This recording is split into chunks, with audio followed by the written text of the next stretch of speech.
বিয়ে করেছে কি বলছে একা একা ঘুমাবো বলে? ছি ছি, এসব কি বলছেন আপনি? মাথা ঠিক আছে? এতক্ষণ ছিল না, এখন ঠিক আছে।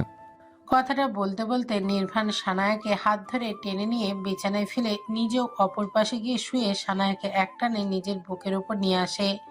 তারপর দুইজনে গায়ে কম্বল টেনে নেয় ভালো করে। সানায়া স্তব্ধ, নড়াচড়া করা ভুলে গেছে মেয়েটা সেই কখন। এই পাষাণ পুরুষের হঠাৎ হলোটা কি? একদম মিশে আছে নির্বাণের বুকে সানায়া। শ্বাস প্রশ্বাস ঘন হয়ে আসছে। সানায়া এতক্ষণ ঘুরে থাকলেও এখন বুঝতে পেরেছে। এখন যেন কেমন অস্থির অস্থির হাঁসফাঁস করতে লাগলো। নিজের হাতে জোড়া নির্বাণের বুকে রেখে মাথাটা একটু উঁচু করে নির্বাণের মুখের দিকে তাকালো। সব সময় গম্ভীর মুখে আর লাল করে রাখা চোখ জোড়া বন্ধ করেই আছে। ঘুমিয়ে আছে কিনা বোঝা মুশকিল, তবে সানায়া ভাবে হয়তো ঘুমিয়ে পড়েছে, তাই একটু জোর খাটিয়ে ছুটতে চাইলো। আর অমনি নির্বাণ ধপ করে চোখ মেলে নিল। ড্রিম লাইটের আলোতে বেশ লাগছে তার ছোট্ট অর্ধাঙ্গিনীকে। নির্বাণ মাথাটা হালকা উঁচু করে সানায়ার মাথার পেছনে নিজের বা হাতটা দিয়ে এগিয়ে নিয়ে সানায়ার ঘাড়ে নিজের দাঁত বসিয়ে ছোট্ট একটা কামড় দেয়। সানায়া তৎক্ষণাৎ ব্যথায় আর্তনাদ করে ওঠে।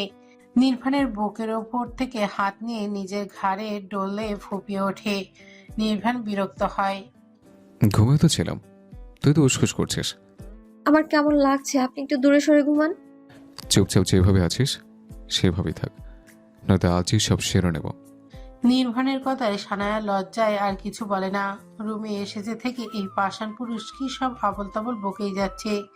চুপচাপ শুয়ে থাকে নির্বাণের বুকে। বেশ অনেকক্ষণ পর সানায়া অনুভব করতে পারলো এখন তার অস্থির অস্থির লাগছে না, বেশ ভালোই লাগছে এই পাষাণ পুরুষের হৃদয়ের স্পন্দন শুনতে। সানায় মুচকি হেসে মাথাটা একটু উঁচু করে দেখে নিল নির্বাণ ঘুমিয়েছে কিনা। নির্বাণের মুখের দিকে তাকিয়ে সানায় বুঝতে পারলো পাষাণ পুরুষ ঘুমিয়ে পড়েছে। তাই ঠোঁট প্রসারিত করে হেসে নিজেও জড়িয়ে ধরল স্বামীকে। আর এইভাবেই নির্বাণের হৃদস্পন্দনে বুকের ধুকপুক শব্দ শুনতে শুনতে ঘুমের রাজ্যে পাড়ি জমায় সানায়া। আফির ঘুমিয়ে আছে, কিন্তু ওর মনে হচ্ছে ওকে কেউ খুব গভীরভাবে খুব কাছ থেকে কেউ ওকে পর্যবেক্ষণ করছে। মেয়েদের এই একটা গুণ বেশ ভালো, যদি তাদের দিকে কেউ তাকিয়ে থাকে তবে তারা এটা বুঝতে পারে আর কে কেমন চোখে দেখে সেটা উপলব্ধি করতে পারে। এই যে আফি ঘুমিয়ে মাঝেও মনে হচ্ছে ওকে কেউ বেশ মুগ্ধতা নিয়ে দেখছে। আর তাই ভেবে ঘুমের মাঝেও আফি কেমন ভ্রু কুঁচকে আছে, যা দেখে সামনে বসা সুদর্শন যুবকটা নিজেও হাসে। আর ঠিক তখনই আপি ধপ করে চোখ মেলে সামনে কোনো মানুষের অবয়ব দেখে ভয়ে আবার চোখ বন্ধ করে চিৎকার করতে যাবে, আর অমনি একান্ত ফিস ফিস করে গলা ভেসে এলো আফির কানে। এই চুপ চুপ, আমাকে চোর অপবাদ দিয়ে গণধোলাই খাওয়াতে না চাইলে। আফি চোখ বন্ধ করেছিল, কিন্তু কণ্ঠ শুনে চোখ পিটপিট করে তাকায়। একান্ত ওর দিকেই তাকিয়ে আছে। ড্রিম লাইটের কৃত্রিম আলোয় বেশ লাগছে এলোমেলো আফিকে। একান্ত যেন ঘোরের মধ্যে আছে, মন যেন কিছু নিষিদ্ধ জিনিস চাইছে। একান্ত সম্মতি পায় আফি ওর হাতে দাঁত দিয়ে কামড় ধরায়। একান্ত ব্যথাতুর শব্দ করে ওঠে, হাত সরিয়ে নিয়ে বলে ওঠে, আহ, কি করলি এটা? তো কি করতাম, কখন থেকে ডেকে যাচ্ছি, আর একটু হলে তো আমার দম বন্ধ হয়ে যেত। জোরে জোরে কয়েকবার নিঃশ্বাস ফেলে জবাব দেয় আফি। একান্ত আবারও কেমন অন্যমনস্ক হয়ে পড়ে, আর ঘোর লাগা কণ্ঠেই বলে ওঠে, বিয়ের পর এটার 10 গুণ ইস্যুল করবো আমি। তৈরি থাকিস পুচকে। কথাটা বলতে বলতে একান্ত চেয়ার ছেড়ে রুম থেকে বেরিয়ে যায়। আফি ভাবে একান্তর বলা কথাগুলো কি বলে গেল তার সুদর্শন যুবক একান্ত ভাই। এসব ভাবতে ভাবতে কেঁদে ওঠে আফি। এটা সুখের কান্না। আচ্ছা, তবে কি আফির প্রেমের প্রথম প্রণয় এটা? আফি জানে না, কিন্তু ওর মনে কেন জানি বলছে খুব শিগগিরই একান্ত ভাই তার ভালোবাসায় একান্ত ভাই তার হয়ে যাবে। আফির চোখে জল মুছে উঠে টেবিলের উপর থেকে পানির গ্লাস নিয়ে পানি খেয়ে দরজাটা বন্ধ করতে গিয়ে ওর মনে পড়ে, আচ্ছা একান্ত ভাই রুমে এলো কিভাবে। কিন্তু পরক্ষণেই মনে পড়ে গেল একটার দিকে পানি নিয়ে এসে হয়তো দরজা লাগাতে ভুলে গিয়েছিল। আফি মুচকি এসে গিয়ে কম্বল মুড়ি দিয়ে শুয়ে পড়ে, কিন্তু হঠাৎ কিছু মনে পড়তেই কম্বল সরিয়ে উঠে বসে নিজের দিকে দৃষ্টি দিয়ে মাথা চক্কর দিয়ে ওঠে। চোখ বড় বড় করে বিড়বিড় করে বলে ওঠে, আমি কি তবে ওনার সামনে এতক্ষণ এইভাবে বসেছিলাম, আর এই জন্যই উনি তখন অমন করে তাকিয়েছিল? ছি ছি। কথাগুলো বলতে বলতে আফি আবারও কম্বল মুড়ি দিয়ে সম্পূর্ণ শরীর ঢেকে শুয়ে পড়ে। সকালের নাস্তা শেষে আফি সানায়া বাড়ি থেকে বেরিয়ে এসে দেখলো নির্ভান বসে আছে গাড়ির ড্রাইভিং সিটে। সানায়া অবাক হয়ে বলল, আপনি যাবেন? মানে মিটিং আছে, ফার্স্ট তোদের কলেজ দিয়ে অফিস যেতে হবে। আফি কোনো বাক্য প্রয়োগ করলো না। মাথা উঁচু করে একবার দোতলায় বারান্দাতে কফি হাতে দাঁড়িয়ে থাকা একান্তর দিকে একবার তাকিয়ে চট করে গাড়িতে বসে পড়ে। অগত্যা সানায়াকে এখন নির্ভানের পাশে বসতে হবে, নয়তো দেখা যাবে এই পাষাণ পুরুষ গম্ভীর কণ্ঠে বলে উঠবে। আমি ড্রাইভার নই। সানায়া এসব ভেবে চুপচাপ ফ্রন্ট সিটে বসে পড়ে। নির্ভান সিট বেল্টে লাগিয়ে দেয় বইয়ের, তারপর আগের স্থানে বসে গাড়ি স্টার্ট দেয়। ড্রাইভার নিয়ে আসবে, গিয়ে অপেক্ষা করবে। আফি বলে। আচ্ছা। আর কেউ কোনো কথা বলে না। পরের সবটা কমপ্লিট। নির্ভানের রুমে এসে আলমারি খোলে, কিছু ফাইল সেখানে রাখতে রাখতে জিজ্ঞাসা করে সানায়াকে। সানায়া নির্ভানের দিকে ঘুরে বসে জবাব দেয়, না, আরো একটু বাকি। বাকিটা সকালে শেষ করো। নির্ভান বিছানাটা ঠিকঠাক করতে করতে বলে ওঠে। সানায়া অবাক হয়ে বলে, 11টা বাজে। তুমি কি চাও আমি না ঘুমিয়ে থাকি? সানায়ের কথা শুনে নির্ভানের ভ্রু কুঁচকে আসে, দুই ভ্রুর আড়াআড়ি করে প্রশ্ন করে। সানায়া মাথায় হাত দিয়ে বিস্ময় নিয়ে বলে, আল্লাহ, আপনি এসব কি বলছেন? আমি কি বলেছি আপনি বসে থাকেন? বলনি, কিন্তু তুমি ভালো করে জানো তুমি না ঘুমালে আমিও ঘুমাতে পারবো না। 1 মাসই তো মাত্র। অভ্যস্ত হয়ে পড়েছে। আজ কাজের অনেক প্রেশার ছিল, তাদের ফ্রেশে এসো। সানায়া বাধ্য হয়ে বই গুছিয়ে রেখে ওয়াশরুমে চলে যায়। ফ্রেশ হয়ে এলে নির্ভান সানায়ের চুলগুলো সুন্দর করে আঁচড়ে বিনুনি করে দেয়। তারপর সানায়াকে কোলে নিয়ে বিছানায় শুয়ে দিয়ে শক্ত করে জড়িয়ে ধরে নিজেও শুয়ে পড়ে। আপনার কফি। সানায়া কফির মগটা সবাই বসা নির্ভানের সামনে সেন্টার টেবিলে রেখে চলে যাচ্ছিল, কিন্তু নির্ভানের কোলে থাকা ল্যাপটপটা পাশে রেখে তড়িৎ গতিতে বইয়ের হাত ধরে উল্টো ঘুরিয়ে নিজের কোলে বসিয়ে দিল।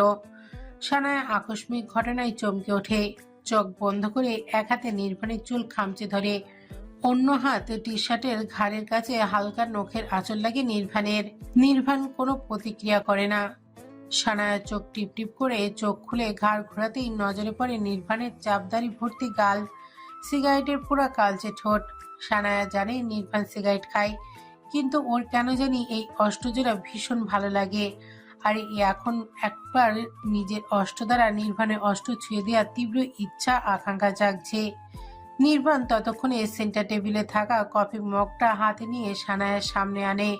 সানায়ার তৎক্ষণাৎ মনে পড়ে যায় আজ কফি মগে তার একবারে চুমুকি দেয়া হয়নি, এই জন্য নির্ভান তাকে এভাবে কোলে নিয়েছে। কারণ প্রথম যেদিন নির্ভানকে সানায়া কফি দিয়ে রুম থেকে চলে যাচ্ছিল, সেদিনও নির্ভান তাকে এভাবে টেনে কোলে বসিয়ে গম্ভীর কণ্ঠে হুকুম করেছিল, আমাকে কফিটা দেওয়ার আগে একবার নিচে চমক দিবি, মনে থাকবে? নির্ভানের এমন কথা শুনে সানায়া বিস্ময়ের চোখে তাকিয়েছিল গোল গোল চোখ করে। কারণ এটাই যে মানুষটা নিজের ব্যবহৃত জিনিস কাউকে ছুঁতে দেখলে রেগে ফায়ার হয়ে যায়, দ্বিতীয়বার আর সেটা ব্যবহার করে না। আর সেই মানুষটা নিজের কফি আরেকজনের মুখটাতে খাবে, ভাবা যায় এত সব। সানায়াকে এভাবে তাকিয়ে থাকতে দেখে নির্ভান নিজে সেদিন কফি সানায়ের মুখের সামনে ধরেছিল। সানায়া বাধ্য মেয়ের মতো অবলীলায় এক চুমুক খেয়ে ঘাড় নেড়ে জবাবে বলেছিল, থাকবে। তুই বলেছিলি মনে থাকবে, তবে আজ যে ভুল হলো। নির্ভানের কথায় সানায়ার ভাবনার ছেদ ঘটে, আমতা আমতা করে উত্তর দেয়, মনে ছিল না। শাস্তি তো পেতেই হবে। আপনি এমনটা করতে পারেন না, কাজের চাপে ভুলে গিয়েছিলাম। তোমাকে কেউ বলেছে কাজ করতে? তাছাড়া এটা তোমার ব্যাপার, কিন্তু আমার শাস্তি তো আর আমি মাফ করব না। ভুল যেহেতু হয়েছে, শাস্তি তো পেতেই হবে। কি শাস্তি দেবেন? সানায়া আমতামতা করে জিজ্ঞেস করে। নির্ভান বাঁকা আসে, কফিটা সানায়ার হাতে নিয়ে ইশারায় খেতে বলে। সানায়া তখনও নির্ভানের কোলে বসে। সানায়া নির্ভানের হাত থেকে কফিটা নিয়ে এক চুমুকে খেয়ে আবার ফিরিয়ে বলে ওঠে, নিন, আর ছাড়ুন আমায়। হুম, শাস্তি এখনো শেষ হয়নি। কথাটা বলে নির্ভান সানায়ার ঠোঁট লাগানোর জায়গাটা দিয়ে নিজের ঠোঁট ছুঁয়ে কফি খায়। এদিকে সানায়ার লজ্জায় মরিমরি অবস্থা। নির্ভান একবার খেয়ে তারপর আবারও মগটা সানায়ার হাতে দেয়, যা দেখে ভ্রু কুঁচকে আসে সানায়ার। কফির মগটা হাতে নিয়ে প্রশ্নবোধক চাউনি দিয়ে বলে ওঠে, একবার খাওয়ার কথা। ভুলে যাওয়ার শাস্তিস্বরূপ পুরোটা কফি আমার সাথে তোমার শেয়ার করে খেতে হবে, আর এটাই তোমার শাস্তি। সানায়া স্তব্ধ, অবাকের চরমপন্থী। সব ভুলে হা করে তাকিয়ে থাকে নির্বাণের দিকে। অবাক চাহনি নিয়েই প্রশ্ন করে, আপনি ঠিক আছেন? I'm fine. ফার্স্ট কফি ঠান্ডা হয়ে যাচ্ছে। অগত্যা বাধ্য হয়ে সানায়াকে নির্বাণের কোলে বসেই অর্ধেক কফি খেতে হয়েছে। সানায়ের অস্থিরতা আর লজ্জায় দুইটা মিলে করুণ দশা ছিল, কিন্তু কিছু করার ছিল না, তাই বাধ্য হয়ে খেতে হয়েছে। এই মাইয়া আবার কই গেল? আম্মা, আপনার কিছু লাগবে? মহারানী কই? আম্মা, ও কফি নিয়ে গেছে আপনার নাতির জন্য। তো এত সময় কি করে? গেছে তো আরো 1 ঘন্টা আগে। আপনি আমাকে বলেন না কি দরকার। না, তুমি পারবা না, আমি ওরে ডাইক্কা লইয়া আইতাছি। কথাটা বলে আমিনা খাতুন আর অপেক্ষা করে না সুমাইয়া বেগমের উত্তরের। তিনি লাঠি খটখট আওয়াজ করে সিঁড়ি দিয়ে ওপরে উঠে এলো, আর উঠতে উঠতে জোরে জোরে চেঁচিয়ে চেঁচিয়ে সানায়াকে ডাকতে লাগলো। সানায়া তড়িঘড়ি করে নির্বাণের হাতে তাওয়াল দিয়ে রুম থেকে বেরিয়ে আসে। মূলত ও নির্বাণের মাথা মুছে দিচ্ছিল, কিন্তু আমিনা খাতুনের ডাকে তড়িঘড়ি করে সানায়ার পেছনে পেছনে নির্বাণও আসে। কাম আছে, আমার লগে আয়। দাদি আপনি যান, আমি আপনার নাতির কাপড়গুলো ধুয়ে দিয়ে আসছি। না না, হইব না, এখনই আয় তুই। বত্তা বানান লাগবো। কতদিন পর আমার মাইয়ার জামাই আইব। বউ লাগে আমার, কাছের লোক না। কাজ করলে কেউ কামের বেডি হইয়া যায় না। তো এতগুলো কাজের লোক রাখার কি দরকার? আজ থেকে সব কাজ তুমি আর আমার বউ করে নিও। নির্বাণ, কি বলছো এসব? দাদি হয় তোমার, বয়স হয়েছে ওনার, আর এই সংসারটা কিন্তু উনি নিজের হাতে একসময় সব দিকে সামলেছে। নির্বাণ কিছু বলে না, কোনো কথা না বলে রুমের ভেতর চলে যায়। আর আমিনা খাতুন সানায়ের দিকে অগ্নিমূর্তি চোখে তাকিয়ে হনহন করে খটখট করে লাঠি ভর করে চলে যায়। সবকিছু এত দ্রুত ঘটলো যে সানায়ার মাথায় কিছু ঢুকলো না। সে চুপচাপ শাশুড়ির মুখের দিকে তাকিয়ে থাকে। তিনি এগিয়ে এসে সানায়াকে বুকের সাথে আগলে নেয়, দীর্ঘশ্বাস ফেলে বলে ওঠে, আমি বোধহয় আমার কথা রাখতে ব্যর্থ রে, কিন্তু তুই আমার দ্বারা তোকে কখনো কোনো কষ্ট পেতে দেব না। তুমি এসব কি বলো? এখন তো আমি এবাড়ির বউ, তাই এসব করা আমার দায়িত্ব। সানায়ার কথায় মুচকি হাসেন তিনি, বিনিময়ে সানাও হাসে। তারপর দুই শাশুড়ি বৌমা রান্নাঘরের উদ্দেশ্যে চলে। আজ একান্তর বাবা আসবে। একান্তর মা মারা যাবার পর এই নিয়ে তিনি দ্বিতীয়বার শ্বশুরবাড়ি আসছে। একান্তর মা আয়েশা চৌধুরী মারা যাওয়ার পর তিনি একান্তকে নিয়ে পাড়ি জমান সুদূর লন্ডন। আজ 9 বছর হয় আয়েশা চৌধুরী মারা গিয়েছে, আর এর ভেতরে তিনি একান্তকে নিয়ে শুধু একবার দেশে এসেছে, আর আজ দ্বিতীয়বার, তাও ছেলের আবদারে। স্ত্রী মারা যাওয়ার পর কম বেশি সবাই জোর করেছিল বিয়ের জন্য, তাই তিনি সবার সাথে যোগাযোগ করা বন্ধ করে দিয়েছে। স্ত্রীকে ভীষণ ভালোবাসত, আর তার একমাত্র অংশকে নিয়ে তিনি তার আলাদা জগৎ তৈরি করেছে। শুধু শ্বশুরবাড়ির সাথে যোগাযোগ ছিল, আর এখন তার ভালোবাসার অস্তিত্ব একমাত্র চিহ্ন তার কাছে কিছু চেয়েছে, তিনি ফেলে কি করে? তাই তো ইচ্ছা না থাকা সত্ত্বেও ছেলের জীবন গুছিয়ে দিতে আবারও নিজের প্রিয়তমার কাছে ফিরছে। ছাড়ো না, গোসল করে আবার নিচে যেতে হবে। আঙ্কেল এলো বলে। ছাড়তে ইচ্ছা করছে না। সানায়া আলমারি খুলে ড্রেস বের করে নিয়ে শাওয়ার নিতে ওয়াশরুমে যাচ্ছিল, কিন্তু নির্বাণ হুট করে বিছানা হতে নেমে এসে বউকে পেছন থেকে জড়িয়ে বুকের সাথে চেপে ধরে। সানায়া আচমকা কিন্তু চিরপরিচিত স্পর্শ অনুভব করতে পেরে মুচকি হেসে বলে ওঠে, আপনার কি শরীর খারাপ করেছে? না, কেন? নির্বাণ আগের মতো থেকেই ভুরু কুঁচকে জিজ্ঞেস করে।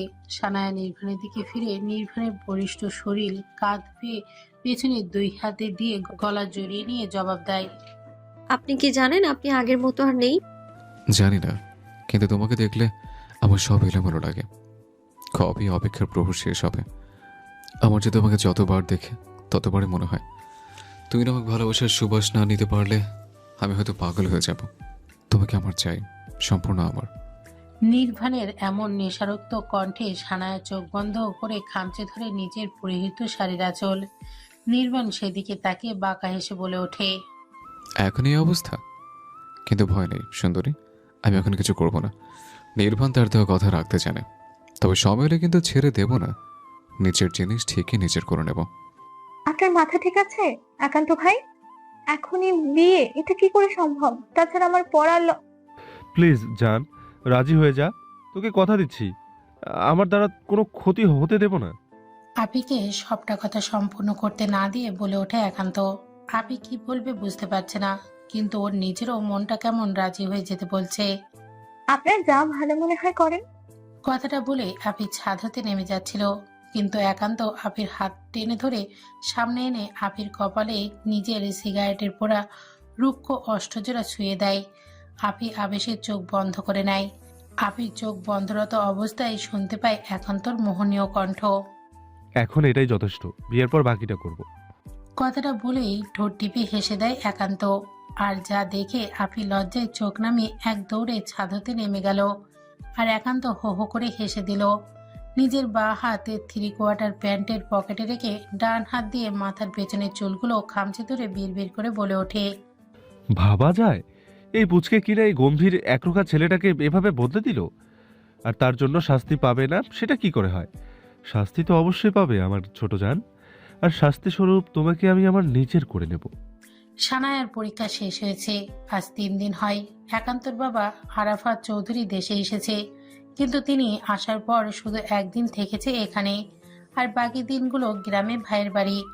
আজ আবার আসবে এই বাড়ি। আমেনা খাতুন সোফায় বসে পান চিবোচ্ছে, আর সানায়া সেখানে ওনার পাশে বসে হাতের নখ কেটে দিচ্ছে। ভারী অদ্ভুত ব্যাপার স্যাপার। সানায়া নিজেও বুঝতে পারছে না। সব সময় আমেনা খাতুন ওর সব কাজ মেড করে দেয়, কিন্তু আজ সপ্তাহখানেক ধরে সানায়াকে দিয়ে করায়। আবার বেশ ভাবও জমিয়েছে। সানায়া ভাবনার মাঝেই তিনি পান চিবাতে চিবাতে বলে ওঠে। হন মাইয়া, আমার না বহুর শখ একখান মাইয়ার। তোর তো পড়ালেহি শেষ, তোরা তো আমার কথা শুনবি না তাও কই। আমি বাইসা থাকতে থাকতে একটা বাচ্চা নিসগা। ঠিক তখনই নির্বাণ লিভিং রুমে পার করে ড্রয়িং রুমে যাচ্ছিল। দাদির কথা শুনে সানায়া লজ্জায় মরিমরি অবস্থা। নির্বাণ সেদিকে একবার আর চোখে তাকিয়ে আমেনা খাতুনের পাশে বসে গিয়ে হাঁ হুতাশ সুরে বলে ওঠে। আর বাচ্চা 3 মাস হলে বিয়ে করলাম, বউকে এখন অবধি একটা চুমু খেতে পারলাম না। কথাটা বলে আমেনা খাতুনের গালে একটা চুমু খেয়ে নির্বাণ উঠে চলে যেতে যেতে সানায়ের দিকে তাকিয়ে বাঁকা হাসে। মানে আমার কাজ শেষ, এখন ঠেলা সামলাও। নির্বাণ চলে যেতেই আমেনা খাতুন চোখ পিটপিট করে বলে ওঠে। সত্যই কথা। আসলে দাদি, আমার তো পরীক্ষা চলছিল, আপনার নাতি আসেনি। আচ্ছা যা, ওইটা তোরার জামাই বইয়ের ব্যাপার, কিন্তু আমি মইরা যাইবার আগে আমার ইচ্ছাটা পূর্ণ কইরা দিস। কথাটা বলেই তিনি লাঠিটা নিয়ে চলে গেল। সানায়া ততক্ষণে বসে আছে ঠাই। ঠিক তখনই বাড়ির কলিং বেল বেজে ওঠে। আবি ছাদ থেকে নেমে মাত্র এসেছিল, আর নিজে এগিয়ে গিয়ে দরজা খুলে সানায়াও পেছনে পেছনে আসে। দরজার অপর পাশের ব্যক্তিটা আরাফাত চৌধুরী। আপি ওনাকে দেখে কিছুটা থতমত খেয়ে যায়, কিন্তু নিজেকে সামলে কুশল বিনিময় করে। সানাও ভালো মন্দ জিজ্ঞেস করে ভেতরে নিয়ে আসে। ততক্ষণে বাড়ির সবাই এসে পড়েছে, শুধু আমিনা খাতুন ছাড়া। তিনি হয়তো এখন ঘুমিয়ে পড়বে। রাত এখন 10টার কোঠা ছুঁই ছুঁই করছে। আরাফাত চৌধুরীকে ফ্রেশ হতে বলে সুমায়া বেগম কাজের লোকেদের নিয়ে রান্নাঘরে চলে গেল, আর আফি দাঁড়িয়ে আছে এক সাইডে। নিজামুদ্দিন একান্ত সোফায় বসে আলাপ জমিয়েছে। সানাও শাশুড়ির সাথে হাতে হাতে টুকটাক কাজ করে। এরই মধ্যে আরাফাত চৌধুরী এলে তাকে খাবার দেন। আপিকে তিনি পাশে বসিয়ে নিজে খাচ্ছে আর কথা বলছে। ছেলে তার লিভিং রুমে থেকে অসহায় চোখে তাকিয়ে আছে। ভাবছে বাবা তার বউকে বিয়ের আগেই নিজের দলে করে নিচ্ছে, সেখানে বিয়ের পর তার জায়গা কোথায় যাবে। খাবার শেষে সবাই লিভিং রুমে বসে একদরফা আড্ডা দেয়, কিন্তু নির্বাণ সেই শুধু আরাফাত চৌধুরীর সাথে কথা বলেই আবার সাথে সাথে রুমে চলে গিয়েছে। তার নাকি অফিসের কিছু জরুরি ফাইল চেক করে কাল সে এগুলো সাইন করে ডিল কনফার্ম করতে হবে। সানায়াও সবার সাথে আড্ডা দিয়ে 11টার দিকে রুমে আসে। আসার দরকার ছিল না। সানায়া রুমে প্রবেশ করার সঙ্গে সঙ্গে তেরাভাবে বলে ওঠে নির্বাণ। সানায়া ড্রেসিং টেবিলের সামনে বসে জবাব দেয়। আমার ইচ্ছে রুমটা আমার, এখানে 10টার মধ্যে রুমে থাকতে হবে। শুধু রুমটা আপনার, আর এই রুমের প্রতিটা জিনিস আমার। আর আমি প্রতিটা মানে এর মধ্যে আপনিও আমার। সানায়া চুলগুলো আশ্রাতে আশ্রাতেই আনমনে বলে ওঠে, যা শুনে নির্বাণ ঠোঁট টিপে হেসে জিজ্ঞেস করে ওঠে। তাই? হুম। নির্বাণের স্পর্শে সানায়া চুপ করে যায়। এতক্ষণে বুঝতে পারে কথার জালে সে কি সব বকে যাচ্ছে। সানায়ের লম্বা মোটা চুলের শক্ত করে বাঁকানো বেনুনিটা ঘাট থেকে সরিয়ে নির্বাণ হালকা ঝুঁকে সেখানে নিজের অদর ছুঁয়ে নেশাক্ত কণ্ঠে বলে ওঠে, কি হলো বলছো না যে? বলো বলো মাই কুইন। জানি না। জোরে জোরে শ্বাস ফেলে উত্তর দেয় সানায়া। নির্বাণ নিজের হাত জোড়া ততক্ষণে বইয়ের শরীরে বিচরণ করতে ব্যস্ত। আমি বলবো? সানায়া নির্বাণের স্পর্শে মেয়েটার ছোট্ট দেহ মন যেন অন্যরকম এক ভালো লাগার অনুভূতি সৃষ্টি করে। সানায়ের পা জোড়া যেন দাঁড়িয়ে থাকতে পারছে না, সারা শরীর অবশ্যই আসে। নির্বাণের প্রশ্নের জবাব না দিয়ে সানায়া নির্বাণ অর্ধবাধ্য হাত জোড়ার ওপরে নিজের ছোট্ট ছোট্ট হাত জোড়া রেখে টেনে সরিয়ে ঘুরে ঝাপটে জড়িয়ে ধরে নির্বাণকে। নির্বাণ একটু অপ্রস্তুত হয়ে পড়ে, একটু নড়ে চড়ে দাঁড়ায়, বুঝতে পেরে নিজেও জড়িয়ে ধরে বউকে। ঠোঁটে মৃদু হাসি, আবদার স্বরে বলে, আমি বলেছিলাম আমি তোমার পরীক্ষার আগে তোমার সাথে কোনো রকম কিছু করব না। আমার কথা আমি রেখেছি। এখন আমি আপনাকে চাই মিসেস নির্বাণ। সানায়া কিছু বলে না, একদম চুপচাপ এইভাবেই পড়ে থাকে। নির্বাণ বইয়ের নিকট হতে কোনো উত্তর না পেয়ে হতাশ কণ্ঠে জিজ্ঞেস করে। আমি কি চলে যাব?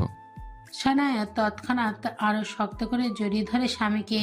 নির্বাণ ছাড়িয়ে নিতে যাচ্ছিল, তবে বইয়ের চুপ থাকা আর শক্ত করে জড়িয়ে ধরে থাকায় বুঝতে পারল বউ তার আবদারে ফিরিয়ে দিচ্ছে না, সে তার ইচ্ছে প্রকাশ করছে। নির্বাণ লম্বা চওড়া হেসে বউকে কোলে তুলে হাঁটা ধরে বিছানার দিকে। সানায়া ভয় ভুলে লজ্জায় চোখ বন্ধ করে নির্বাণের গলা জড়িয়ে ধরে বুকে মুখ গুজে আছে। নির্বাণ সানায়াকে বিছানায় শুয়ে দিল, নিজের সম্পূর্ণ ভার ছাড়ে বইয়ের ছোট্ট দেহখানার উপর। বইয়ের কানের পেছনে মুখ নিয়ে ঠোঁট ছুঁয়ে দেয় সেথায়। শাহানা স্বামীর এমন মাতাল করা স্পর্শে ক্ষণে ক্ষণে কেঁপে ওঠে। নির্বাণে সেখান থেকে নেমে সানায়ার ঘাড়ে হালকা করে কামড় দিয়ে সরে আসে। সানায়া চোখ বন্ধ করে তখনও জোরে জোরে শ্বাস ফেলছে। ডিম লাইটের কৃত্রিম আলোতে আরো পাগল হয় নির্বাণ। শক্ত করে বইয়ের ঠোঁট আঁকড়ে ধরে। বেশ অনেকটা সময় পরে ছেড়ে দিয়ে গালে হাত রেখে বাঁকা হেসে বলে ওঠে, এখন এই অবস্থা? আমাকে পাগল না করলে চলছিল না? এখন তোমাকে কে বাঁচাবে? আজ তো তুমি শেষ সুন্দরী। সকালে নির্বাণের ঘুম ভাঙার পর প্রথমে নজরে আসে বইয়ের দিকে। গুটিসুটি মেরে তার বুকেই ঘুমিয়ে আছে, যা দেখে নির্বাণ প্রশান্তির হাসি হাসে ঠোঁট এলিয়ে নিজের অষ্টজোড়া বইয়ের মাথায় ছুঁয়ে দেয়। অতপর কম্বলটা আরো একটু টেনে টুনে গায়ে জড়িয়ে শক্ত করে জড়িয়ে ধরে নিজেও আবারও চোখ বন্ধ করে। সানায়া নড়ে চড়ে ওঠে, নির্বাণ তখনও চোখ বন্ধ করেই রাখে। বেশ অনেকটা সময় পর কপালে নরম কিছুর স্পর্শ অনুভব করতেই ধপ করে চোখ খুলে ফেলে। সানায়া ভেবেছে নির্বাণ ঘুমিয়ে আছে, আর ঘুমন্ত নির্বাণকে সানায়ার নিকট বেশ লাগছিল, তাই অজান্তেই কখন নিজের মুখ এগিয়ে নিয়ে ঠোঁট স্পর্শ করেছে স্বামীর কপালে সে দিকে খেয়ালই নেই। নির্বাণকে এভাবে তাকিয়ে থাকতে দেখে লজ্জায় পড়ে যায় সানায়া। চুপচাপে সরে আসতে নিলে নির্বাণ ঝট করে সানায়াকে টেনে ধরে বিছানায় ফেলে শক্ত করে চেপে ধরে নিজের বাহুতে। অতবার হালকা করে নিজের অষ্ট ছুঁয়ে দেয় সানায়ার ললাটে। ফ্রেশ হতে হবে। সানায়া মিনমিন করে বলে ওঠে। নির্বাণ ঠোঁট টিপে হাসে, বড় কুচকে জিজ্ঞেস করে, শুধু ফ্রেশ? অসভ্য পুরুষ। সানায়া চোখ বড় বড় করে নির্বাণের বুকে একটা চিমটি কেটে বলে। নির্বাণ বা চোখ টিপে জবাব দেয়, জানি তো, রাতে তো প্রমাণ দিলাম। আল্লাহ, চুপ করুন আপনি। সানায়া দুই হাতে নিজের মুখ ঢাকে। নির্বাণের এমন লালামীয় জবাবে অতপর জোরে বলে, যা দেখে নির্বাণের চেহারা অসহায় ফেস করে, যেন সে নাদান কিচ্ছু করেনি এমন ভাব নিয়ে বলে, তুমি তো বললে কি বলেছি? ফ্রেশ হবে। তো তার কারণ তো আমি। লজ্জাহীন পুরুষ। লজ্জা মেয়েদের, ওটা ছেলেদের থাকতে নেই। সানায়া কথা শুনে নির্বাণ গম্ভীর কণ্ঠে শোধালো। নির্বাণের এরূপ গম্ভীর কণ্ঠ বলল যেন তা সত্যি, যা দেখে অবাক হয় সানায়া। বড় কুচকে জিজ্ঞেস করে, কোথাও লেখা আছে? পুরুষের লজ্জা থাকলে কোনোদিন পিতা হওয়া সম্ভব হবে না। সানায়া নির্বাণকে এক ধাক্কা দিয়ে নিজের উপর থেকে বিছানায় ফেলে দৌড়ে ওয়াশরুমে চলে গেল। নির্বাণের কথাই ছলে ছিল বলেই বিষয়টা বুঝতে একটু সময় লাগে। বুঝতে পেরে হো হো করে হেসে ফেলে। বউ তার ভীষণ লজ্জাবতী, এই বউ জীবনেও তার কাছে আসতো না, যদি না সে কাল রাতে নিচ থেকে আসতো। কিন্তু নির্বাণ পরক্ষণে কিছু মনে হতে বাঁকা এসে বলে ওঠে, আহ, বৌদিকে আমাকে ছাড়তেই চায় না।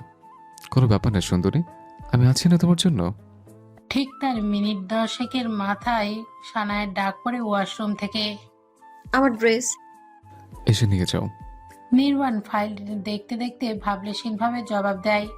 সানায়া ওয়াশরুমের দরজাটা হালকা ফাঁক করে উকি দিয়ে অসহায় কণ্ঠে বলে ওঠে, শুধু টাওয়াল। সমস্যা নেই, আসো, আমি তো। নির্বাণ এবারও ফাইলে চোখ রেখে বলে ওঠে, আপনি বাইরে যান। তুমি যাও, আমি এভাবে শুধু 3/4 প্যান্ট পরে বাইরে ঘোরাঘুরি করে তোমার দেওয়া ভালোবাসাগুলো মানুষকে দেখিয়ে আসে। কথাটা বলতে বলতে নির্বাণ আলমারি থেকে একটা শাড়ি তার সাথে সব প্রয়োজনীয় জিনিস সানায়ের হাতে ধরিয়ে দিয়ে একটানে ওকে ওয়াশরুম থেকে বের করে নিয়ে নিজে ওয়াশরুমে গিয়ে দরজা আটকে দেয়। সানায়া হতভম্ব, সে বুঝতে পারে না এতক্ষণে এত নাটক করার কি প্রয়োজন ছিল। এসব ভাবতে ভাবতে শাড়ি পরে রুম থেকে বেরিয়ে এলো নির্বাণ তখনও ওয়াশরুমে। আফি আর একান্তর বিয়ের কথা শোনার সঙ্গে সঙ্গে নির্বাণ যেন আকাশ থেকে ধপ করে মাটিতে পড়ল। এটা সে কিছুতেই হতে দেবে না। এত বছর তার বইয়ের পেছনে ঘুরে ঘুরে এখন তার বোনকে বিয়ে করতে চায়। হতেও তো পারে বিয়ের পর কষ্ট দিল, আর আফি আর কষ্ট নির্বাণ কিছুতেই মেনে নিতে পারবে না। তার চেয়ে ঢের বেশি ভালো বিয়ে দেবে না। সে তার বোনকে এত ছোট বয়সে বিয়ে দেবে না, আর এখন তোর সাথে তো কিছুতেই না। কথাগুলো সে তার মা সোমায়া বেগমের সাথে বলছে। তিনি বেশ চিন্তায় পড়ে গেলেন, কিন্তু ওনার কেন জানি মনে হচ্ছে এখন তোর সাথে তার মেয়ে ভালো থাকবে, কিন্তু এটা উনি কিছুতেই ছেলের কাছে বলতে পারছে না। মূলত ছেলে তার শুনবে না এই কথা, আর নাই মানবে। আর এই কথা বাড়ির সবাই জানার আগে কিছু একটা করতে হবে। তাই তিনি হন্তদন্ত হয়ে চলল রান্নাঘরে সানায়ার নিকট।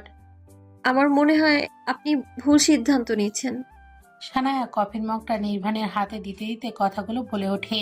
নির্বাণ কফিটা বইয়ের হাত থেকে নিয়ে সানায়ের দিকে একবার তাকালো। সানায়ার ইশারা করতেই নির্বাণ কফির মগে চুমু বসায়।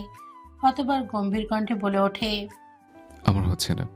একবার কথা বলে নিন না একান্ত ভাইয়ার সাথে। ভেবে দেখবো। আচ্ছা চলুন, এখন অনেক বেলা হয়েছে, খাবার খেয়ে অফিসে যেতে হবে তো। কথাটা বলে সানায়া ব্যালকনি হতে রুমে আসার জন্য পা বাড়াতেই পেছন থেকে নির্বাণ সানায়ার হাত টেনে ধরে।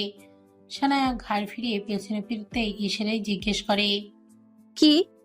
নির্বাণ কফির মগটা রেলিং এর ওপর রেখে এগিয়ে এসে সানায়াকে নিজের বুকের সাথে চেপে ধরে ফিস ফিস করে বলে ওঠে, অনেক কিছু করবো। কাজ আছে আমার, ছাড়ুন। নির্বাণ সানায়ার কোমরে এক হাত দিয়ে ধরে রেখেছে। সেই হাতটা সানায়া ছাড়ানোর চেষ্টা করতে করতে বলে ওঠে, মানে কাজ না থাকলে? সেটা কখন বললাম? নির্বাণের কথা সম্পূর্ণ না শুনেই অবাক হয়ে প্রশ্ন করে সানায়া। আমি কি বললাম? আমার কাজ না থাকলে আমি কি বলেছি? তুমি তো দেখি আমার থেকে বেশি ফার্স্ট জানো। এখন মনে হচ্ছে আমাকে আর বেশি দিন অপেক্ষা করতে হবে না বাবাটা শোনার জন্য। নির্বাণের এই রূপ কথায় সানায়া লজ্জায় মাথা নিচু করে নিল। সে কথার জালে ফেসে গিয়েছে, বুঝতে পেরেছে এখন এই অসভ্য লোক যত দুনিয়ার খারাপ কথা আছে সব শুরু করে দেবে। সেটা ভেবেই সানায়ার গলা শুকিয়ে আসার উপক্রম। সে একটা ঢোক গিলে কিছু বলতেই যাবে, তার আগে দরজায় মেট করা নাড়ে। তাদের নিচে যেতে বলেছে, সবাই বসে আছে তাদের জন্য। সানায়া যেন হাঁপ ছেড়ে বাঁচল, তড়িঘড়ি করে নির্বাণ থেকে নিজেকে ছাড়িয়ে নেয়। নির্বাণ ছেড়ে দিলেই সানায়া পেছনে পেছনে নিজেও চলে আসে। আচ্ছা যা, মানলাম তুই আমার বোনকে ভালোবাসিস, তা কি করতে পারবি ওর জন্য? চেয়ারে বসে হাতে একটা কলম নিয়ে সেটা ঘোরাতে ঘোরাতে গম্ভীর কণ্ঠে জিজ্ঞেস করে সামনে বসা একান্তকে। একান্ত মুচকে আসে।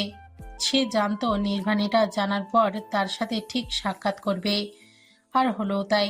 একান্ত ঠোঁটের কোনায় হাসি রেখা রেখেই জবাব দেয়, আমি আমার সবটা দিয়ে ওকে ভালো রাখার চেষ্টা করব। তাহলে ওকে ছেড়ে দে, এতে আমার বোন ভালো থাকবে। নির্বাণ শক্ত করে হাতের মুঠোয় কলমটা চেপে ধরে হিস হিস করে বলে ওঠে। একান্ত আরো হাসে, চুলগুলো হাত দিয়ে ঠেলে পেছনে ফিরিয়ে দেয়। অতবার নির্বাণের চোখে চোখ রেখে জানিয়ে দেয়, সম্ভব না। আমি ওকে কষ্ট দিতে ভালোবাসিনি, ভালোবাসার জন্যই ভালোবেসেছি। আর তোকে কে বললো আমি ওকে ছেড়ে দিলেও ভালো থাকবে? ভুলভাল চিন্তা ঝেড়ে ফেল। তুই যেমন তোর ভালোবাসার জন্য সব করতে পারিস, তবে আমি কেন নয়? নির্বাণ একান্তর এমন কথাই চুপচাপ। এই কথার জবাবে কি হতে পারে তার জানা নেই। তাই সে নীরব ভূমিকা পালন করে। দৃষ্টি তার সামনে থাকা ফাইলে। একান্ত মুচকি হাসে, চেয়ার ছেড়ে উঠতে উঠতে বলে ওঠে। আশা করি আর কোনো ঝামেলা করবি না। আমি আমার ভালোবাসা নিজের করে নিতে চাই। একান্তর কথাগুলো বলেই কেবিন থেকে বেরিয়ে এলো। নির্বাণ তখনও ভাবছে বসে। আমি আমার ভালোবাসা নিজের করে নিতে চাই। অর্থাৎ বিয়ের দিন তারিখ ঠিক হয়।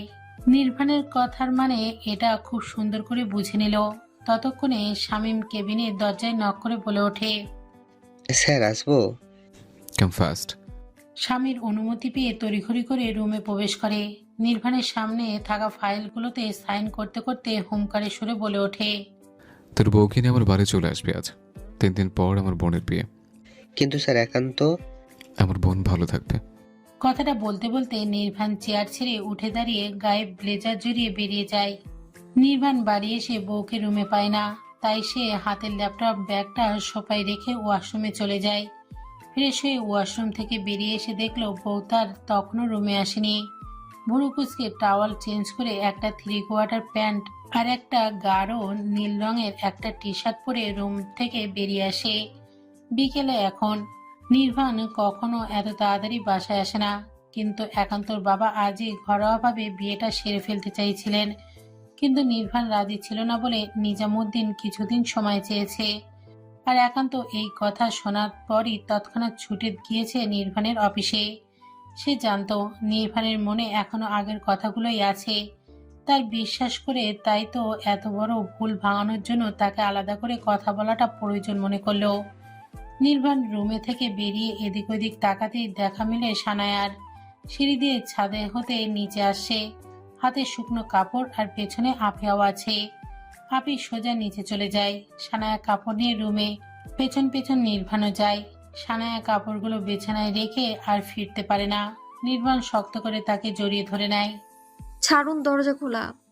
কেউ আসবে না, আমার বোন দেবে না আসতে। কথা হয়েছে একান্ত ভাইয়ার সাথে? হুম। কবে দিলেন তারিখ? কালকের পর দিন। মানে হাতে একদিন সময়? কেন, সকালেতে বলেছিল রাতে বিয়ে হবে, তখন কিভাবে সামলাতে? আর আমি এখন 2.5 দিন সময় পাইয়ে দিলাম। এখন আমার কিছু চাই। কি? ভালোবাসা। খাবার খাবেন, চলুন। খাবো না। কেন? একটা শর্তে খেতে পারি, কিন্তু তার জন্য আজ নিজ থেকে আমায় ভালোবাসতে হবে। রাজে? অসভ্য পুরুষ, চুপ করুন। এমা, কি বললাম আমি? কিছু না, নিচে আসেন, আমি খাবার দিচ্ছি। কথাটা বলেই সানায়া নির্বাণকে ছাড়িয়ে রুম থেকে বেরিয়ে এলো। নির্বাণও পিছু নিল। রাতে সবাইকে খাবার খাইয়ে লিভিং রুমে বসে আড্ডা দিতে লাগলো। এরই মধ্যে নির্বাণ বিয়ের কথাটা জানিয়ে দিল। সবাই রাজি, তাই পরশুই বিয়ের দিন দেয়া হলো। বেশি মানুষজন থাকবে না, খুব কাছের মানুষ থাকবে। মোদ্দা কথা হলো ঘরোয়াভাবে বিয়েটা হয়ে যাবে। স্বামীর চলে এসেছে ওর বউকে নিয়ে। স্বামীর বাবা মা নেই, এতিমখানায় বড় হয়েছে। তারপর এটা সেটা করে একটা রুম নিয়ে 2 বন্ধু মিলে থাকতো।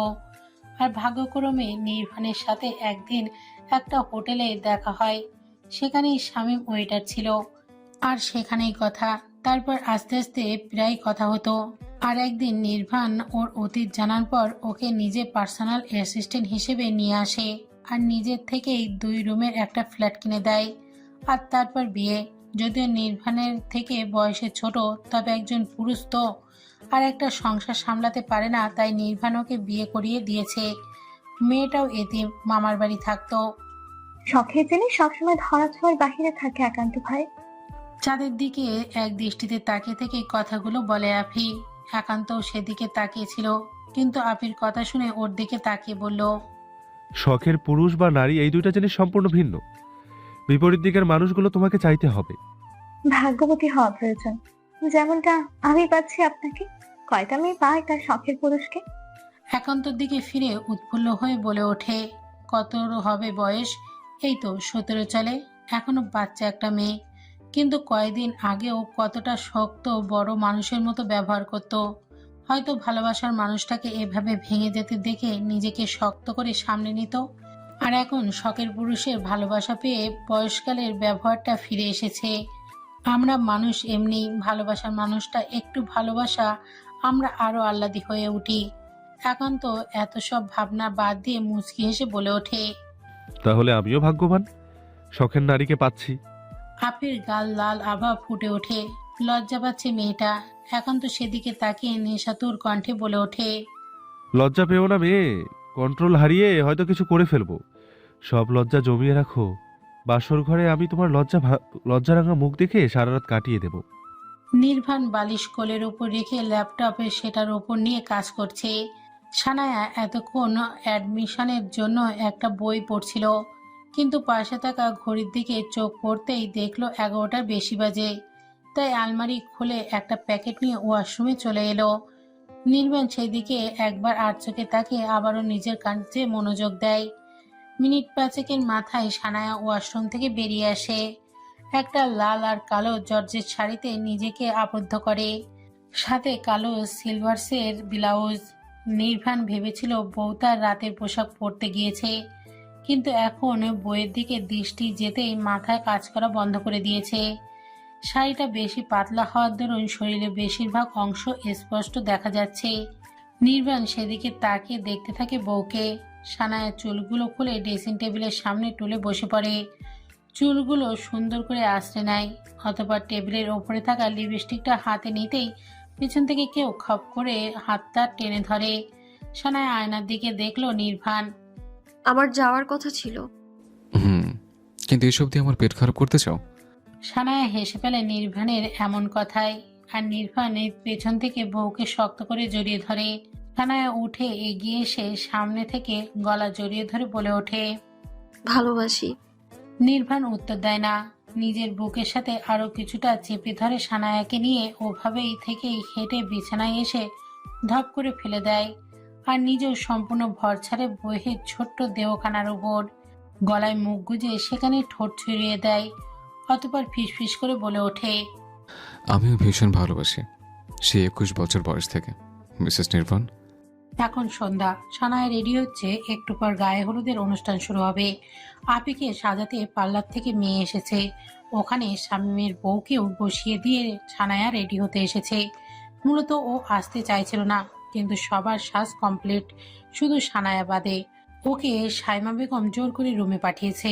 নির্বাণ কোথায় সানায়া জানা নেই। সেই বিকেলে একবার ছাদে যেতে দেখেছে, তারপর আর দেখা মেলেনি। হয়তো ডেকোরেশনের কাজ দেখছে। হলুদের জায়গা ছাদে করা হয়েছে শুনেছে, কিন্তু সানায়া এখন একবারেও যায়নি। মূলত নির্বাণ আগেই কড়াকড়িভাবে নিষেধ করেছে ছাদে অনেক বাইরের লোক থাকবে, আর অনুষ্ঠানের সময়ও যেন সুমায়া বেগমের সাথে সাথেই থাকে এটাও বলেছে। তাই সানায়া রুমেই থেকেছে। শাশুড়ি তাকে কিছু করতে দেয়নি, কিন্তু তবুও সে এটা সেটা জোগাড় করে দিয়েছে হাতে হাতে। যদিও 4-5 জন কাজের মানুষ রাখা হয়েছে, আবার আগের 3 জন আছে, কিন্তু নিজেদের কাজটা নিজের যতটা যত্ন সহকারে করে অন্যজন তা খুবই কমই করে। মাশাআল্লাহ। সানায়া যত দুনিয়ার কথা আছে সেই সব ভাবতে ভাবতে লাল হলুদ রঙের একটা শাড়ি পরে ড্রেসিং টেবিলের সামনে বসে মাথায় বেলি ফুলের মালাটা খোপায় লাগাতে চেষ্টা করছিল। কিন্তু নির্বাণের কণ্ঠে হঠাৎ এমন কথা শুনে মাথা তুলে আয়নায় তাকাতেই চোখ আটকে যায় তার ব্যক্তিগত পুরুষটার উপর। নির্বাণ কালো একটা পাঞ্জাবি পরে আছে, হাতটা গুটিয়ে রাখা কোণের একটু নিচে, মুখে ক্লান্তির ছাপ। দুজনেই দুজনের দিকে মুগ্ধ নয়নে তাকিয়ে রইল। নির্বাণ আস্তে আস্তে এগিয়ে এসে সানায়ার হাত থেকে মালাটা নিয়ে খোপায় লাগিয়ে দেয়।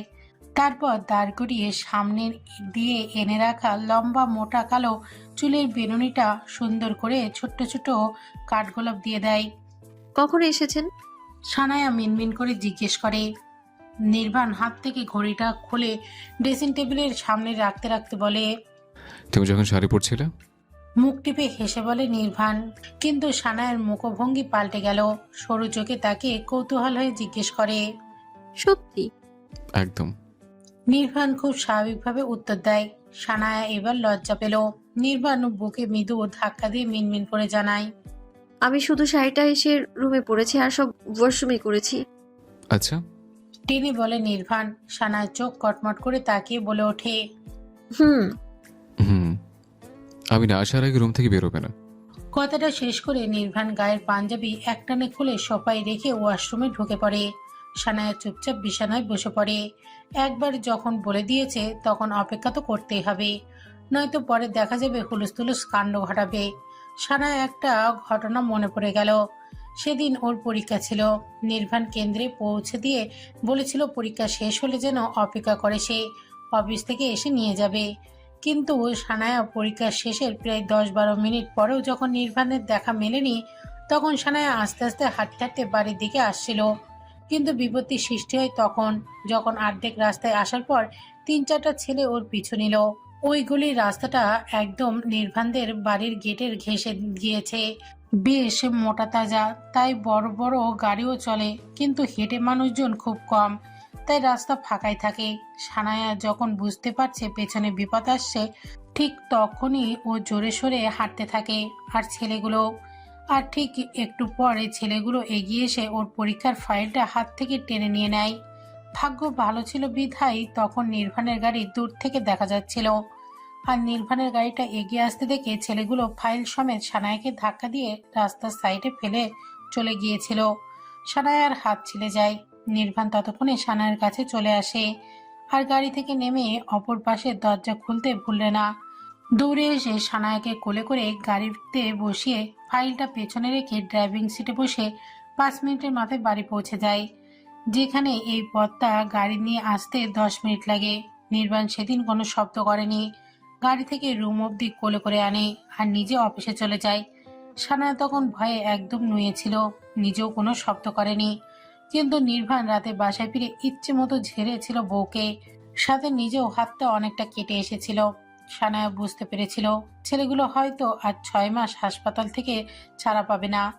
আর পরে স্বামীর কাছ থেকে জেনেছে সেদিন নির্বাণ ছেলেগুলোকে নিজের একটা পুরনো গোডাউনে নিয়ে ইচ্ছে মতো মেরেছিল ছেলেগুলোকে।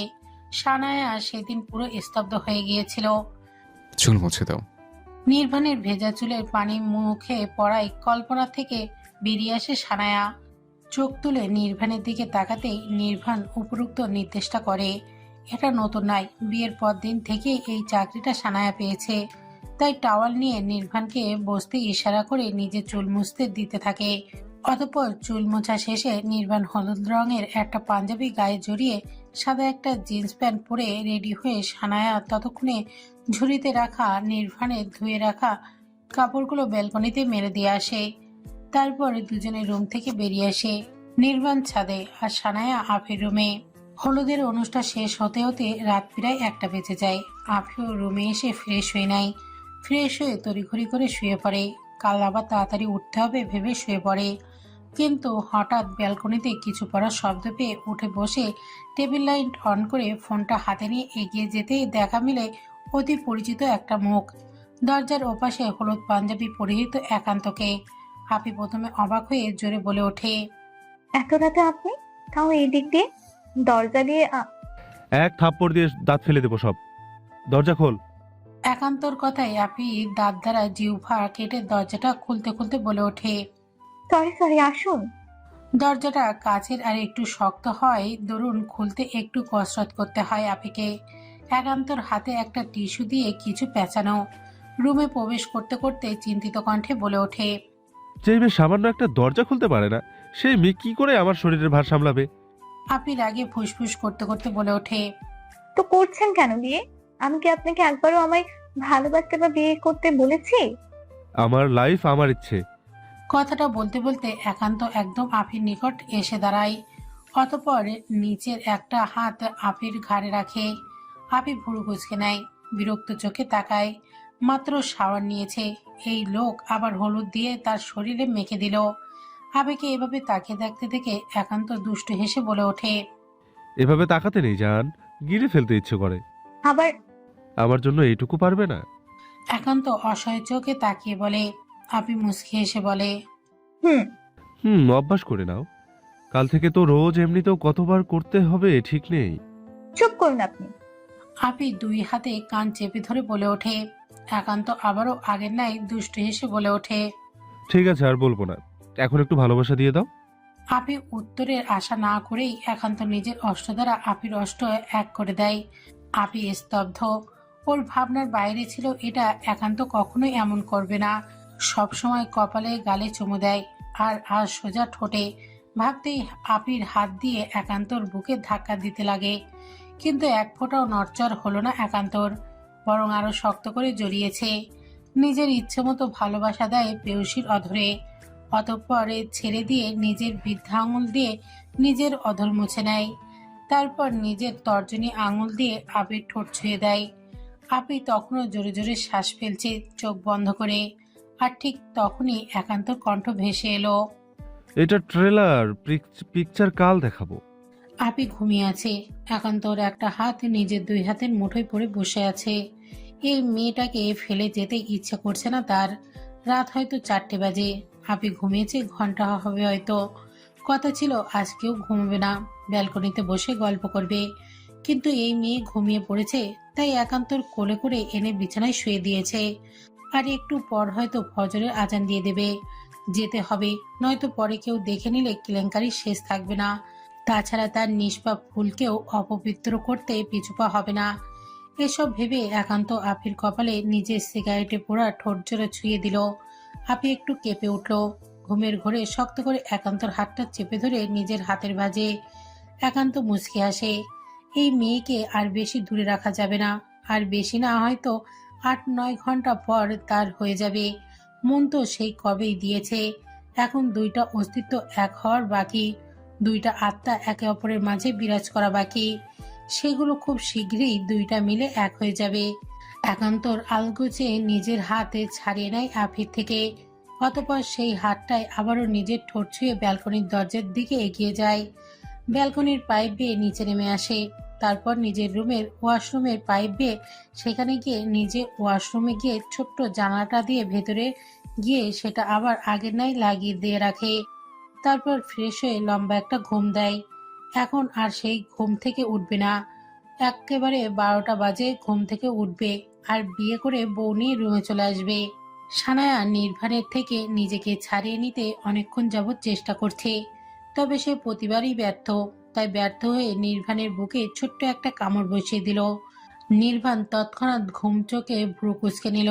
পিটপিট করে চোখ খুলে গম্ভীর কণ্ঠে বলে ওঠে, বললেই হয় ভালোবাসা চাও, এত ঢং করার কি প্রয়োজন? একদম বাজে বকবক করবেন না, ছাড়েন আমায়, নামাজের সময় শেষ হয়ে যাচ্ছে। নির্বাণ বিনা বাক্যে ছেড়ে দেয় বউকে। সানায়া উঠে বসে। নির্বাণ চোখ বন্ধ করতেই আবারও নির্বাণকে ধাক্কা দিয়ে বলে ওঠে, আবার কেন ঘুমাচ্ছেন? কাল থেকে পড়বো। ভুলেও না, আজ থেকেই হবে। বলে টেনে টুনে তুলে বসালো। অবশ্য নির্বাণ উঠতে না চাইলে সানায়ার এত শক্তি নেই যে নির্বাণের মতো এমন একজন বলিষ্ঠ শরীরের মানুষকে শোয়া থেকে ওঠানো। নির্বাণকে আগে ওয়াশরুমে পাঠিয়ে সানায়া বসে রইল। নির্বাণকে আগে না পাঠালে দেখা যাবে সানায়া ফ্রেশ হয়ে অজু করে আস্তে আস্তে নির্বাণ আবার ঘুমিয়ে পড়েছে। এমন আগে প্রথম প্রথম প্রায় হতো। তাই তো সানায়া এখন নির্বাণকে সব সময় অজু করতে আগে পাঠায়। 7 মিনিটের মাথায় নির্বাণ বেরিয়ে এলো। আর তখন সানায়া যায়। সানায়া ফ্রেশ হয়ে বেরিয়ে এসে দেখলো নির্বাণ জায়নামাজ বিছিয়ে দাঁড়িয়ে আছে। সানায়াও সোফা হতে নিজের হিজাবটা মাথায় দিয়ে নির্বাণের থেকে সামান্য পিছে দাঁড়িয়ে পড়ে। বেলা তখন 11টার বেশি বাজে। আপিকে পার্লার থেকে আসা মেয়েগুলো সাজাচ্ছে। কিন্তু অদ্ভুত ব্যাপার হলো একান্ত এখনো ঘুম থেকে ওঠেনি। আপি অবশ্য ফোন দেয়নি। সে শুধু স্বামীর বউ তিথির কাছ হতে শুনেছে একান্ত নাকি দরজা বন্ধ করে ঘুমাচ্ছে। স্বামীর ডাকতে গিয়েছিল। একান্ত নাকি বলেছে সে বিয়ের আগে উঠবে। এ কথা বলে তিথি সহ সব মেয়েরা তখন হেসেছে। আর আপি লজ্জায় লাল, নীল, বেগুনি, হলুদ রং হয়েছে। আপির ভাবনার মাঝে একটা মেয়ে বলল, ম্যাম, সাজ কমপ্লিট। তিথি সহ আরেকটা মেয়ে আপিকে ধরে বিছানায় বসিয়ে দেয়। আর ঠিক তখনই আপির ফোনটা সশব্দে বালিশের পাশে বেজে ওঠে। ততক্ষণে তিথি আর পার্লারের মেয়েগুলো চলে গিয়েছে। আর কয়েকজন মেয়ে আশেপাশে বসে আছে। আপি ফোনটা হাতে নিয়ে দেখলো হোয়াটসঅ্যাপে একান্ত ভিডিও কল দিয়েছে। আপির বদনখানা ততক্ষণে আরো লজ্জায় রাঙা হয়ে ওঠে। আশেপাশে বসে থাকা মেয়েগুলোর মুখ টিপে হেসে বেরিয়ে গেল। ঘরোয়াভাবে বিয়ে হওয়াতে তেমন লোকজন নেই, তবে আয়োজন আর বাইরের মানুষজনে বাড়ির ঘর ভরপুর। আপি ফোনটা রিসিভ করতে ঘুমো ঘুমো চোখে একান্তকে দেখতে পাই। আর আপির বুকের ভেতর ধক করে ওঠে। একান্ত কল দিয়ে চোখ পিটপিট করে তাকিয়েছিল ফোনের স্ক্রিনে। কিন্তু ফোন রিসিভ হওয়ার পর ফোনের স্ক্রিনে আপির বধূর সাথে দেখে সব ঘুম উড়ে গেল একান্তর। একরাশ মুগ্ধতা নিয়ে তাকিয়ে রইল একান্ত। একজন মুগ্ধতা নিয়ে আর একজন লজ্জায় মাথা নুয়ে। আপনি এখনো শুয়েছেন? আপির কথায় ধ্যান ফিরে একান্তর থমথমে মুখ করে বলে ওঠে, এখন উঠে পড়বো।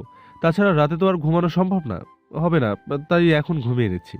শেষের কথাটা কিছুটা দুষ্টু হেসে বলে। আপি অতটাও ছোট নয়, একান্তর কথার ইঙ্গিত বোঝার মতো জ্ঞান ওর হয়েছে, তাই তো কথাটা শোনার পরপরই মুখ দিয়ে বেরিয়ে এলো। বাজে লোক। কথাটা শেষ করে ফট করে ফোন কেটে আফি, আর অপর পাশে একান্ত হাসতে হাসতে উঠে বসে। অতবার ভিডিও কল দেয়, কিন্তু আপি ধরে না। একবার দুবার তিনবারের সময় ফোনটা রিসিভ হয়। আপি চুপচাপ ফোন কানে তুলে বসে থাকে, কোনো কথা বলে না। একান্ত তখনও হেসে চলেছে। ফোন কাটলে কেন? আমি তো সত্যি বলছি। আচ্ছা যাই হোক, 10 মিনিট ফোনটা নিজের সামনে ধরে বসে থাকো, তারপর আমি শাওয়ার নিতে যাব। আফি অডিও কল কেটে ভিডিও কল দিয়ে একান্তর কথা মতো কাজ করে, আর একান্ত নিজের ভালোবাসার মানুষটাকে দেখতে থাকে। এই মেয়েটা আর কয়েক ঘন্টা পর তার নিজের খুব কাছের একান্তরই নিজের ব্যক্তিগত নারী হবে। ভাবতেই মনটার ভালো লাগায় ছেয়ে যাচ্ছে একান্তর। এক অন্যরকম অনুভূতি হচ্ছে। রাত তখন 8টা বাজে। আত্মীয় স্বজনরা সব বিদায় নিয়েছে। সারাদিন সবার উপর দিয়ে কম বেশি ধকল গিয়েছে, তাই সবাইকে তাড়াতাড়ি খেয়ে ঘুমিয়ে পড়ার নির্দেশ দিয়েছে আমেনা খাতুন। তাই সবাই খাবার খেতে চলে গেছে। আপির বিয়ের শ্বাস ছেড়েছে সেই সন্ধ্যায়। এখন আগের নয় একটু হাঁটু সমান টপ আর ট্রাউজার পরে আছে। এই নিয়ে অবশ্য সুমাইয়া বেগম একটু রাগারাগি করেছে। এখন কি আর আগের মতো মেয়ে নাকি? এখন একজনের বউ হয়েছে, আর সাথে শ্বশুরও এই বাড়িতে আছে। সেখানে এই মেয়ের এমন চলাচল একদম পছন্দ করেনি সুমাইয়া বেগম। তবে একান্ত তাকে এসব নিয়ে আপিকে কিছু বলতে না করেছে। থাক না, যার যা অভ্যাস সেটা পড়েই। খাবার দাবার শেষে সবাই যে যার রুমে চলে গেল। আপি রুমে গিয়ে ফ্রেশ হতে চলে গেল।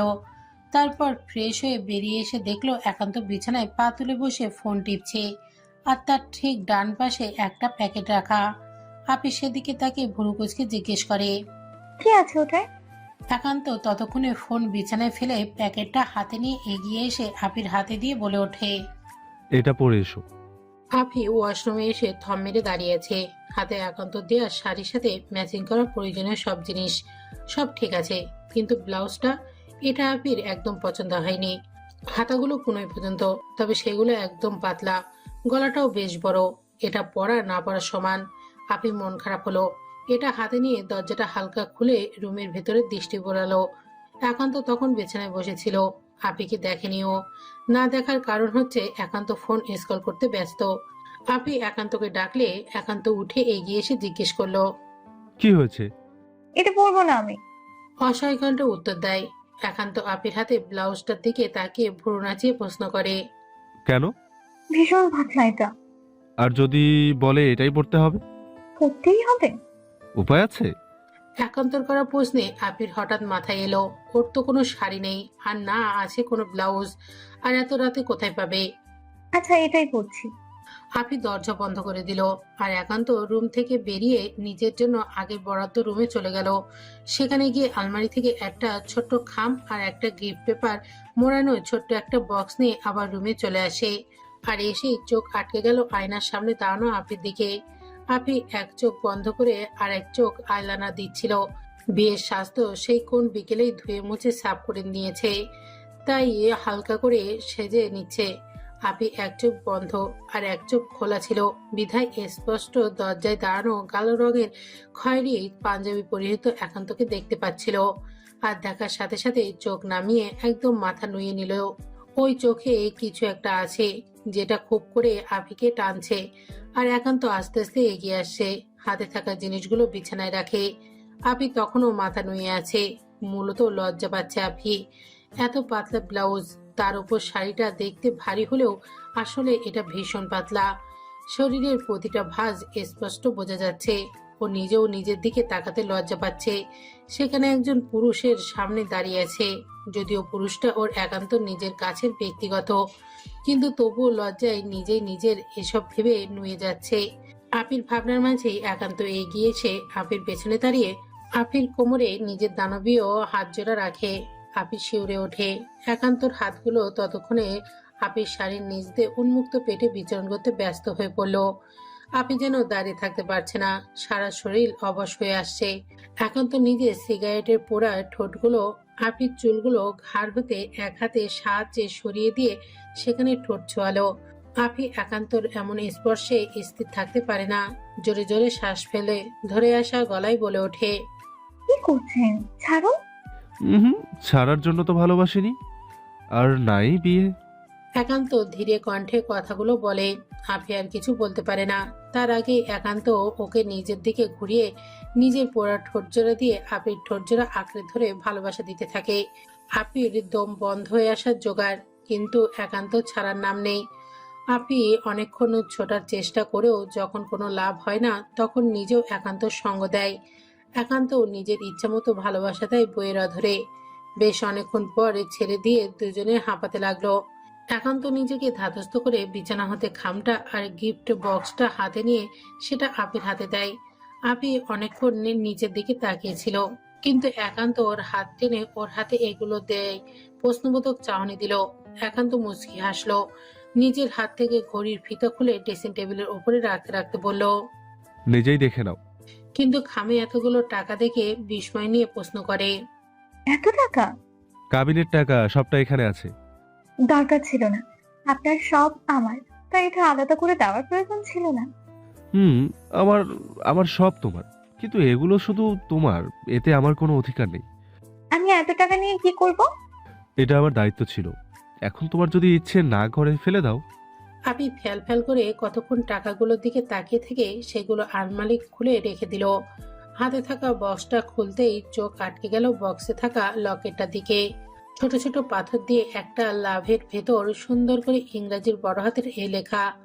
ভীষণ সুন্দর তো। না, তোমার থেকে বেশি না। আবির এবার খেয়াল হলো ও কথায় কথায় ভুলে গিয়েছিল ওর শরীরের অবস্থা। একান্ত পাঞ্জাবির বোতাম খুলতে খুলতে এগিয়ে আসে আবির নিকট। অতঃপর লকেটটা আবির হাত থেকে নিজ হাতে নিয়ে নেয়। আবির পেছনে দাঁড়িয়ে ঘাড়ের হাতে চুলগুলো এক হাতে সরিয়ে দিয়ে সেটা পরিয়ে দেয়। আবির চোখ বন্ধ করে দাঁড়িয়ে আছে, সাথে শরীর ঝিমঝিম তো আছেই। আবির কাঁপাকাঁপি আরো বাড়িয়ে দিয়ে একান্ত আবির ঘাড়ে নিজের অষ্ট ছুঁয়ে দেয়। আর আপি অমনি পেছন ফিরে জড়িয়ে ধরে একান্তকে। একান্ত হেসে আপিকে ছাড়িয়ে কোলে তুলে বিছানায় শুয়ে দিয়ে নিজে গায়ের পাঞ্জাবিটা এক টানে খুলে ফেলে। অতঃপর মুখ গুজে দেয় আপির গলায়। আপি চোখ বন্ধ করে খামচে ধরে একান্ত চুল। একান্ত উন্মাদ হয় এতে আরো। আপিকে নিজের ভালোবাসার রাজ্যে পাড়ি দেয়, হারিয়ে যায় একে অপরের মাঝে।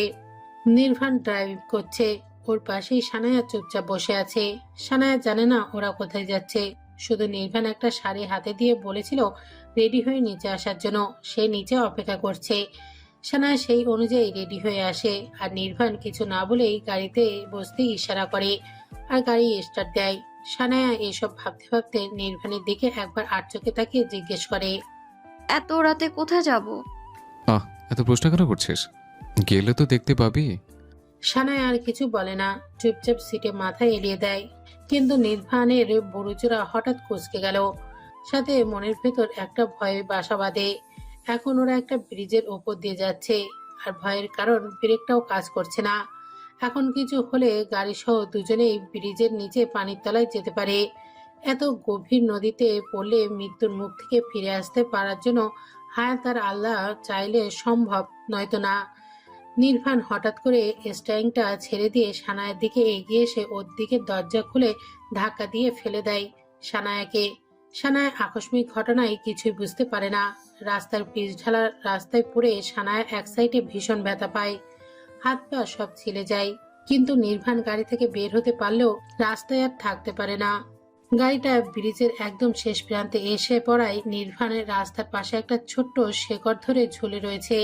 সানায়া অনেক কষ্টে রাস্তা থেকে উঠে নিজের রক্তাক্ত দেহখানা নিয়ে পাজোড়া হাসড়াতে এগিয়ে এলো। গাড়িটা আরো একটু সামনে একটা ছোট গাছের সাথে ধাক্কা লেগে আছে। অল্পের জন্য ওটা নদীতে পড়েনি, হয়তো এটার ভেতরে ওরা থাকলে ছিটকে নিচে পড়ে যেত। সানায়া রাস্তার পাশে দাঁড়ানো কৃত্রিম ল্যাম্পপোস্টের আলোতে নির্ভানের হাতটা নজরে আসে। হাতের ঘড়িটা চিকচিক করছে। সানায়া কি করা উচিত এখন বুঝতে পারছে না। কি করবে, কি করে টেনে তুলবে নির্ভানকে এই বিপদের মুখ থেকে? নিজের শরীরে যে বিন্দু পরিমাণ শক্তি আর মনের সাহস পাচ্ছে না। কিন্তু নির্বাণকে আশ্বাস দিয়ে এক হাতে পেটের ডান সাইডে চেপে ধরে হাঁপাতে হাঁপাতে বলে। একটু অপেক্ষা করুন, আমি দেখছি। সানায়া রাস্তার এলোমেলো দৃষ্টি ফেলে মানুষের আশায়, কিন্তু না, তেমন কেউই বা কোনো বস্তু নজরে এলো না।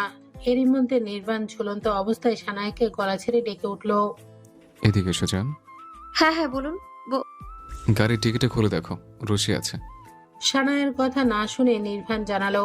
সানায়া বহু কষ্টে নিজের দেহটা আরো টেনে নিয়ে গেল গাড়ি অবধি, কিন্তু ডিকিটা খুলতে পারছে না। ওর পেটে ভীষণ ব্যথা করছে। বেশ অনেকটা সময় পর এটা খুলতে সক্ষম হয় সানায়া। আবারও এগিয়ে আসে নির্বাণের নিকট। সানায়া রশি নিচে ফেলে দেয়। নির্বাণ আবারও ডেকে উঠে বলে,